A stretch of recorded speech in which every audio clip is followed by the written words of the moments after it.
11ª giornata al Palaverde per le Pantere dell'Imoco Volley che in un inedito Monday Night colgono la 10ª vittoria su 10 gare della stagione, la 30ª consecutiva, comprendendo anche l'anno scorso, contro la neopromossa Delta Trentino. Nel primo set grande partenza di Sara Farr imbattuta e l'Imoco vola subito 3-0, inaugurando un parziale che dura solo 17 minuti.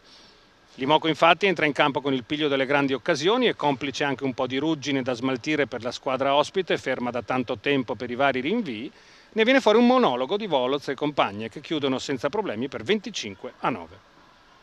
Secondo set con la squadra ospite che torna ad essere il team spavaldo visto ad inizio stagione, capace con Piani e Melli di mettere in difficoltà il muro di casa. 6-4 la partenza a favore della Delta e l'Imoco deve rimboccarsi le maniche per rientrare. Kim Hill, che sarà MVP dell'incontro con 15 punti, veste i panni della trascinatrice e porta subito in parità le Pantere sull'8-8. La partita diventa intensa, Robin de Cruyff dà spettacolo con 3 punti in fila per il 13-10 e poi un essenziale Miriam Silla allunga ancora 17-12. Coach Bertini prova ad arginare la furia veneta con i suoi time out, ma ancora Hill consente alla squadra di casa di spingere fino al 25-17 firmato da Paola Egonu.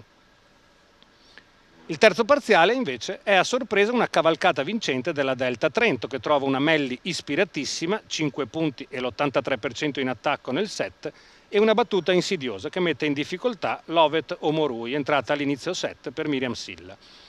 Cumino serve palloni importanti al centro e Trento continua a crederci sul 17-12 quando coach Santarelli rigetta della mischia Silla e prova anche il doppio cambio con Gennari e Gichel. La francese piazza un paio di buoni attacchi, ma Trento risponde sempre con Piani e ancora Melli, resistendo alla reazione giallo-blu fino al 25-20, che rappresenta il terzo set perso nella stagione dalla corazzata Conegliano.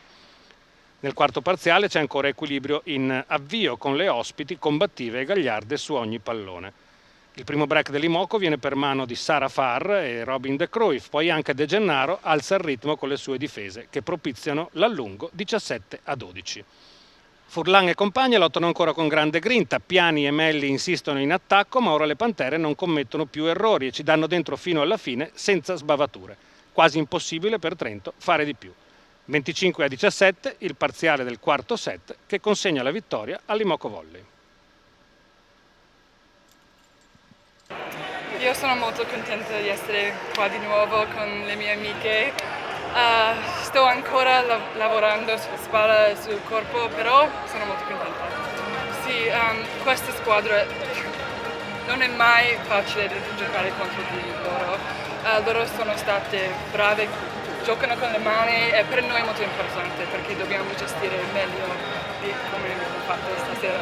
Però cresciamo, sì.